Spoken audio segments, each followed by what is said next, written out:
bienvenido Fernando a nuestras cápsulas investigativas de Biodemos. Fernando, tú eres licenciado en Historia por la USACH, magíster en Historia de América por la USACH y doctor en Historia también por la USACH. Quería partir que pudiéramos conversar, Fernando, sobre esto que ahora eres un investigador, ¿no? Y desde tu formación, por eso aludí a ella, ¿no? Como historiador, ¿cuáles han sido instancias, crees tú, importantes y marcadoras en esto de llegar a transformarte en investigador?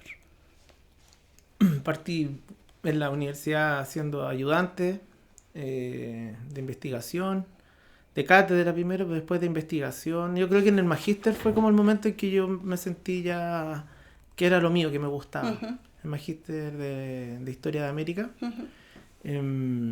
Y también tuve la posibilidad de trabajar con buenos historiadores. Creo que fue muy importante mi vínculo con Rolando Álvarez, que fue su ayudante de investigación en algunos fondos. Uh-huh. Y él es muy buen historiador en el sentido también de la conceptualización de la historia, cómo él ve, entiende la historia, y el método historiográfico.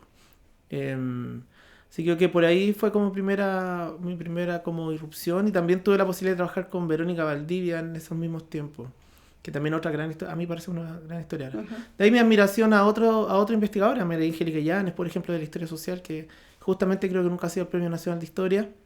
Creo que ella también es una investigadora que me ayudó mucho a entenderlo.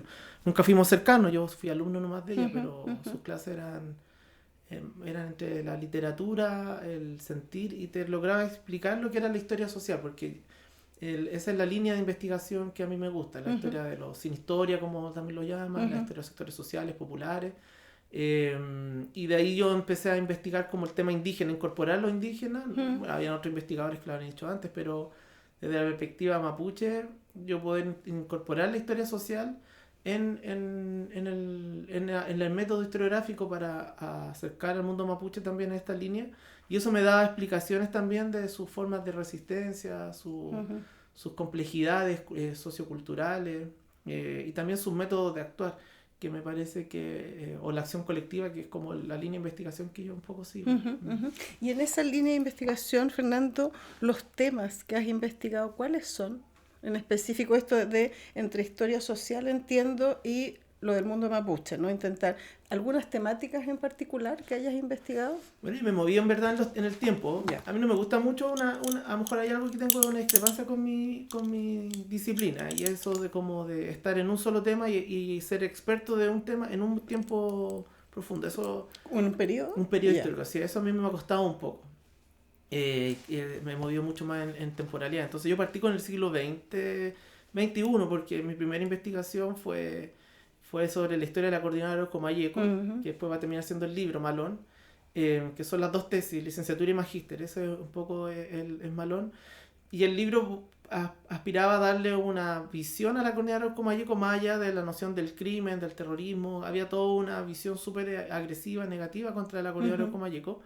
Y usando metodologías de la historia oral, ahí ocupé más historia oral y archivos, por supuesto, y prensa, era poder entender su historia, ¿no? Y eso me llevó a conocer historias sociales muy interesantes, Uh-huh. como de militantes que eran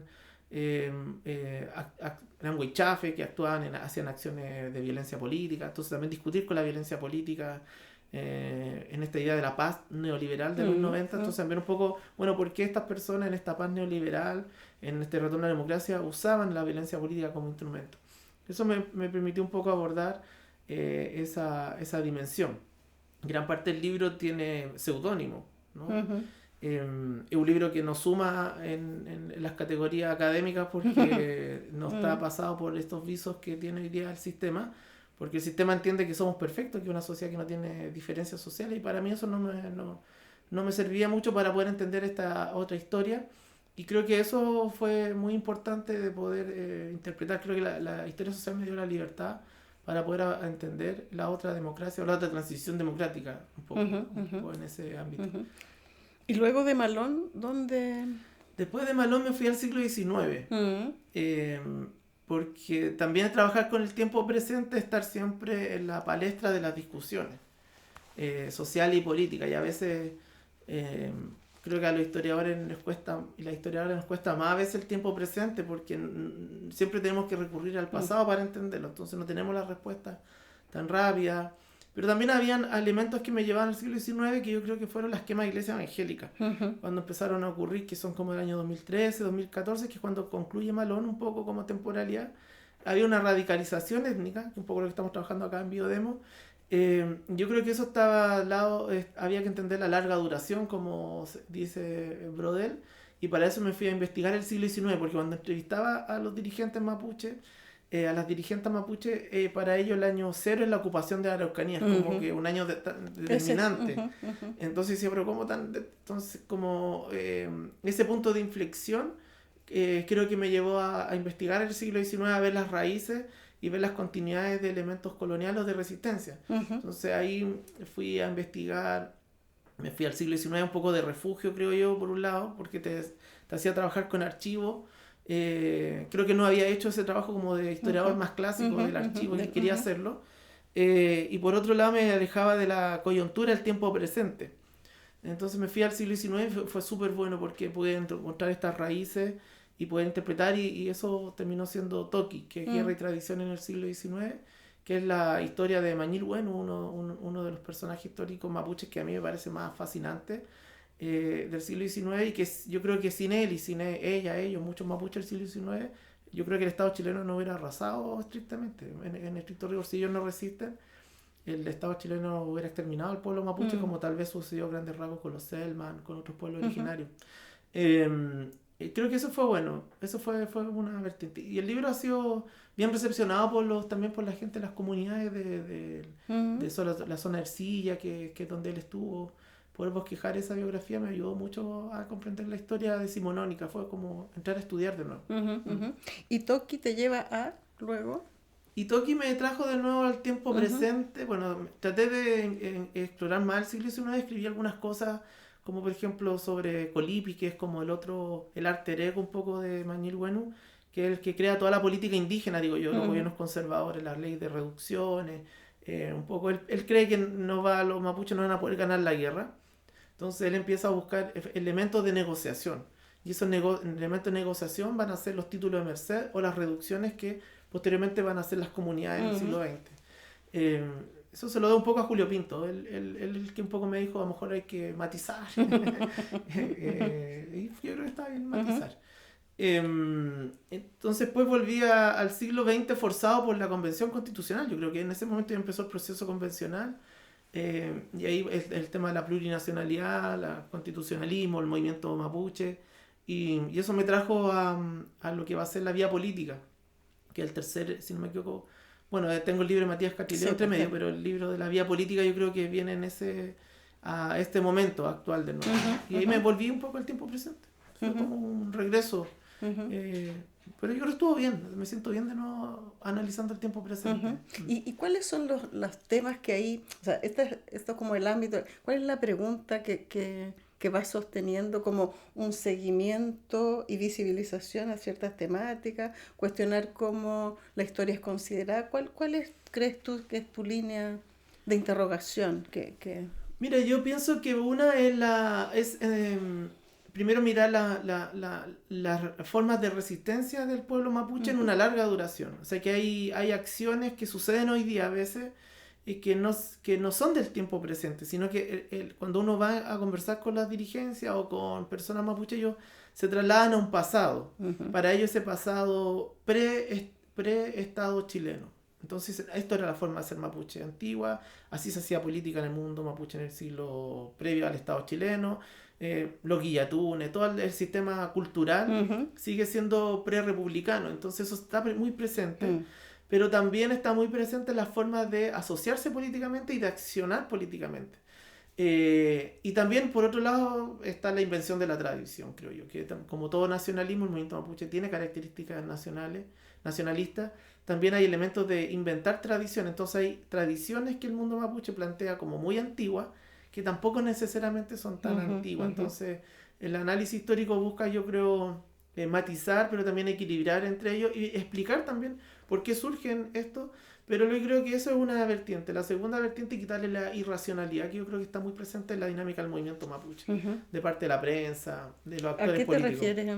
Que son las quemas de iglesias, por ejemplo, son solo elementos de barbarie o irracionalidad. Pucha, de repente hay temas que se relacionan con la cosmovisión, hay gente que está relacionada con una reinterpretación de su cultura y por a lo mejor ven a la iglesia angélica como elementos que están quitando o eliminando la cultura mapuche. Hay otros, y yo creo que lo más complejo, que yo creo que es lo que estoy trabajando ahora, es que al hacer una invención de la tradición y traer ese pasado que parece que fue mejor, ¿cierto? No necesariamente, a lo mejor es mejor, pero eso se transforma en acción política y yo creo que eso genera una radicalización étnica de parte de algunos actores. Eso es una línea, la otra es el Estado chileno con su forma de actuar, la represión cada vez más fuerte sobre las comunidades, la ausencia de poder entrar en espacios de decisión de poder, porque se la niegan al movimiento mapuche, y la cárcel como otra experiencia, y eso creo que va generando radicalismo étnico, y eso es lo que yo estoy explorando ahora, de alguna manera. No tengo todavía muchas respuestas, Pero se están que abriendo. tengo más dudas, pero eso me llevó un poco, la iglesia evangélica me llevó al pasado, a entenderlo. El proceso convencional me trajo al tiempo presente y la radicalización de la acción del movimiento mapuche me ha llevado un poco a repensar estas categorías hoy día. Muy vinculado, yo creo, a los vínculos con la escuela de antropología también, Biodemo, que es más de ciencias sociales. Creo que todo eso ayuda también a abrir un poco el espectro. Pensando justamente en esta trayectoria, ¿no?, de los temas, hay momentos de investigar estos temas o personas que hayas encontrado en este investigar que tú crees que has nombrado, ¿no?, a varias personas, pero si pudiéramos quedarnos un poco más eso, que han ido marcando tu trayectoria o que te han ido haciendo ver, de interrogar ciertos temas de cierta manera y no de otra, o grupos de investigación que te hayan hecho a ti como que esta trayectoria haya sido también como poblada por cuestionamientos que vas incorporando a ti o formas de hacer investigación. Han sido varias, porque cuando uno escribe historia indígena, creo, uno de los principales problemas o desafíos, creo yo, es que las personas, las otredades, creen que están mintiendo.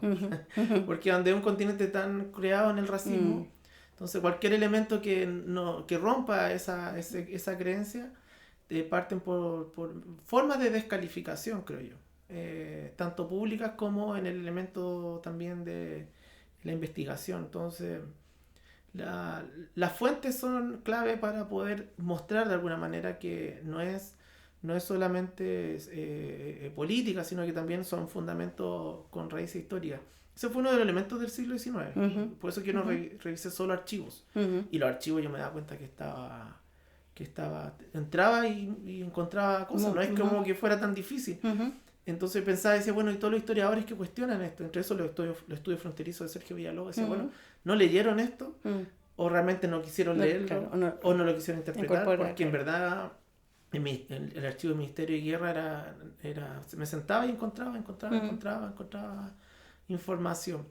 Luego eso lo crucé con elementos de antropología y, por ejemplo, Rolf Foster me ayudó mucho. Él siempre fue un investigador que nunca me hizo clases, pero siempre tuvo la capacidad de abrirse a mis preguntas y explicar el sistema social y cultural.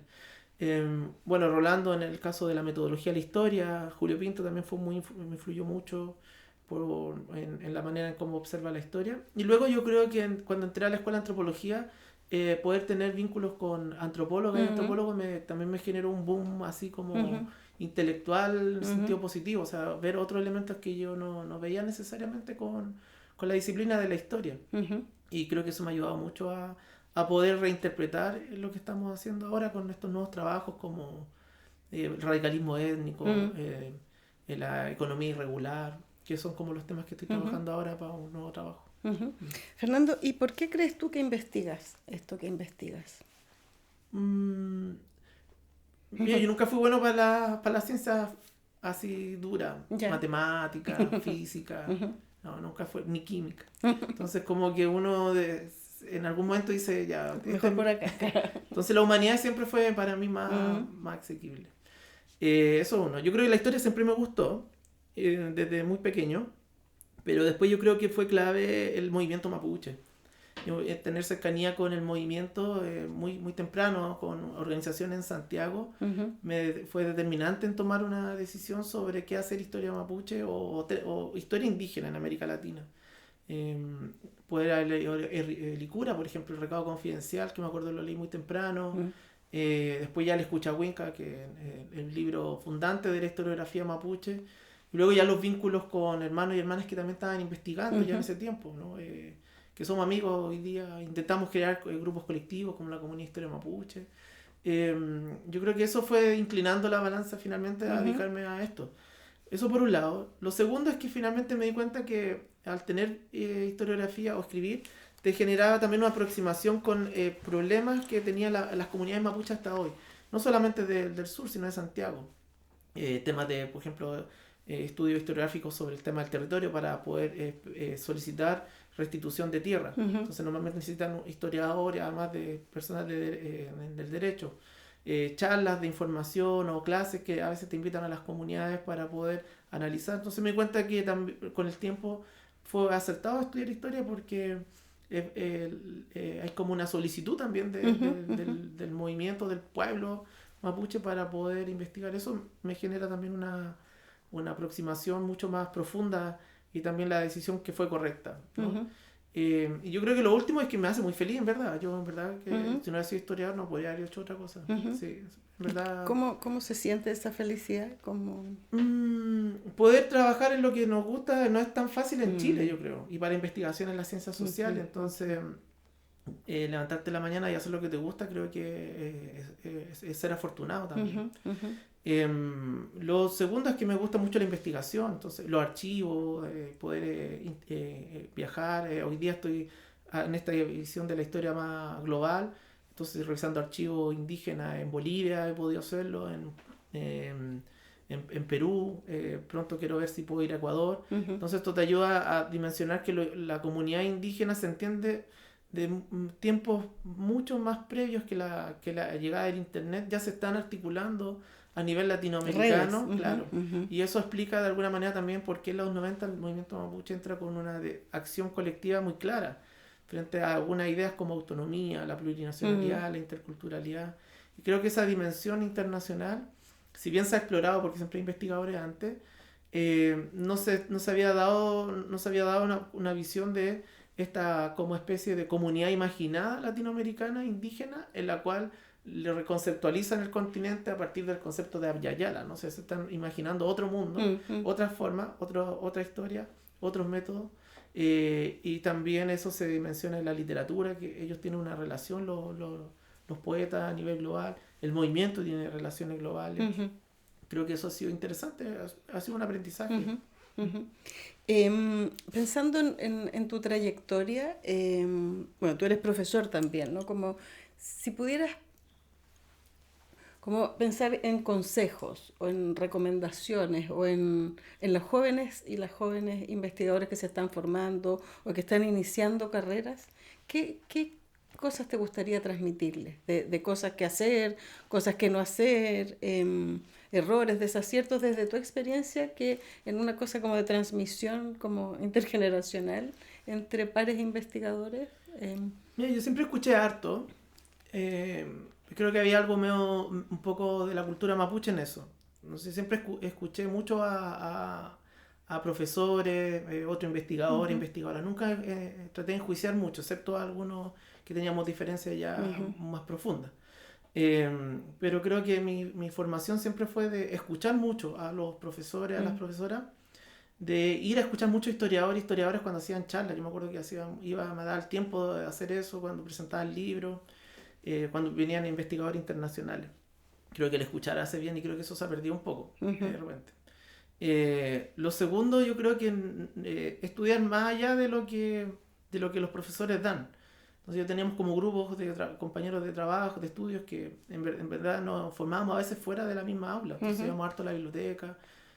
No teníamos nosotros, no era donde estudiamos, no eran casas con grandes bibliotecas. Entonces los libros estaban en la biblioteca de la universidad o en las bibliotecas de la Biblioteca Nacional como tal, que es el espacio más público. Entonces íbamos harto a la biblioteca y sacábamos libros. Hasta que luego Bibliometro empezó a generar su colección. Creo que eso también nos permitió un poco a varios empezar a sacar libros y hacemos estas discusiones.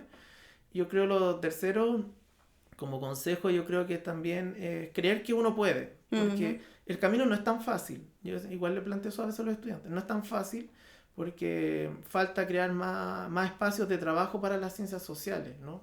El mundo universitario es pequeño, el espacio laboral son pequeños, somos cada vez más, y yo creo que el Estado chileno tiene que invertir mucho más en ciencias sociales si va a generar esta producción como tal. Pero yo creo que el camino no es fácil, pero yo creo que es posible, ¿no? ¿Cómo hacerlo? Y esas son estrategias, yo creo, como dicen, estrategias blandas, duras que tiene que tener cada persona. Y lo otro yo creo que es importante es también ser creativo.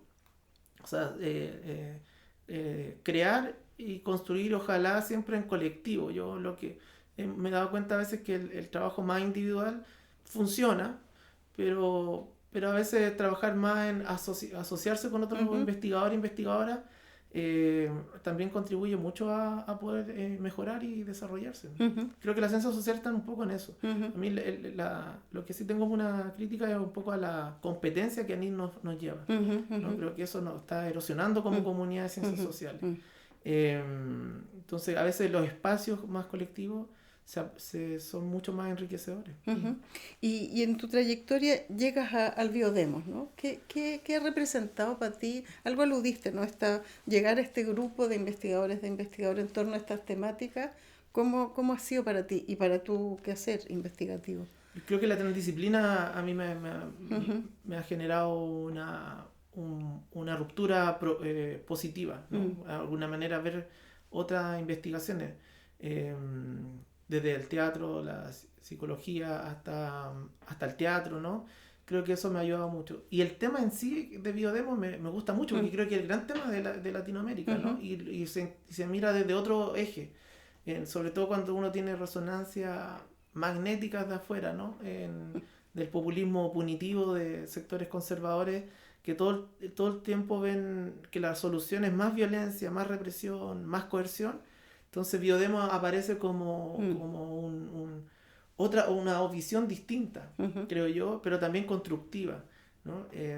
Creo que eso a mí me ha gustado mucho de Biodemos. De ahí, por ejemplo, gracias a Biodemos acuñé la idea de economía irregular. Creo que ha sido un tremendo concepto para poder entrar a conversar sobre temas como el robo de madera en las zonas mapuche, poder analizar un poco, ver esa línea de lo que es el crimen un poco, pero mirarlo de una perspectiva de la historia social, ¿no? Claro, transgresiones sociales que a veces están dadas más por las diferencias que se generan en el mundo, pero también la capacidad, y no estoy de acuerdo con Biodemos, de la creación también, de economías irregulares que pueden ser transnacionales. Creo que eso es un tremendo análisis y que creo que el grupo lo ha podido desarrollar.